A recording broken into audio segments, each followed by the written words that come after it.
ജോർദാനിൽ American സൈന്യത്തിന് നേരെ ആക്രമണം. 3 സൈനികർ കൊല്ലപ്പെട്ടു. ആക്രമണത്തിന് പിന്നിൽ ഇറാൻ പിന്തുണയുള്ള തീവ്രവാദ സംഘമെന്ന് അമേരിക്കൻ പ്രസിഡന്റ് ജോ ബൈഡൻ പ്രതികരിച്ചു.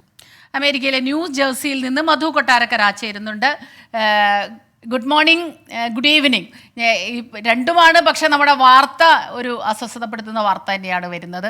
എനിക്ക് തോന്നുന്നു ഈ ഇസ്രായേൽ ഹമാസ് സംഘർഷം, ഇസ്രായേലിൽ അവിടെ സംഘർഷങ്ങൾ നടന്നുകൊണ്ടിരുന്നതിന് പിന്നിൽ ഒന്നിന് പിന്നിൽ ഒന്നായി ഇങ്ങനെ പ്രശ്നങ്ങൾ വന്നുകൊണ്ടേയിരിക്കുന്നു. കലുഷിതമാണ് കാര്യങ്ങൾ, അല്ലേ? Good morning Smitha, Pravitha. സ്മിത പറഞ്ഞതുപോലെ മിഡിൽ ഈസ്റ്റിലെ ഈ യുദ്ധത്തിനുള്ള ഈ സംഘർഷാവസ്ഥ ഓരോ ദിവസം കഴിയും തോറും വർദ്ധിച്ചുകൊണ്ട് വരികയാണ്. ഈ സിറിയൻ അതിർത്തിയോട് ചേർന്നുള്ള ജോർദനിലെ US സൈനിക ക്യാമ്പാണ് ഇപ്പോൾ ആക്രമിക്കപ്പെട്ടത്. ഡ്രോൺ ഉപയോഗിച്ചുള്ള ഈ ആക്രമണത്തിൽ 3 US സൈനികരാണ് കൊല്ലപ്പെട്ടിരിക്കുന്നത്. നിരവധി പേർക്ക് പരിക്കേൽക്കുകയും ചെയ്തിട്ടുണ്ട്.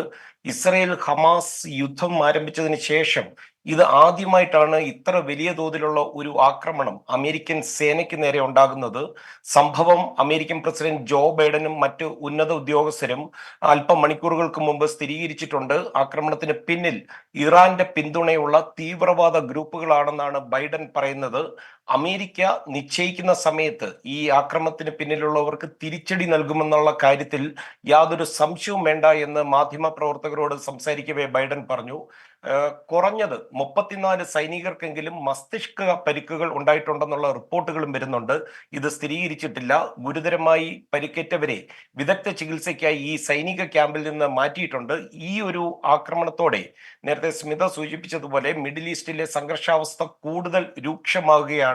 ഇസ്രയേൽ ഹമാസ് യുദ്ധം ആരംഭിച്ചതിന് ശേഷം ഈ US സൈനിക ക്യാമ്പുകൾക്ക് നേരെ കുറഞ്ഞത് ഒരു 150 തവണയെങ്കിലും സമാന രീതിയിലുള്ള ആക്രമണം ഉണ്ടായിട്ടുണ്ട്. സ്മിത, പ്രവിത.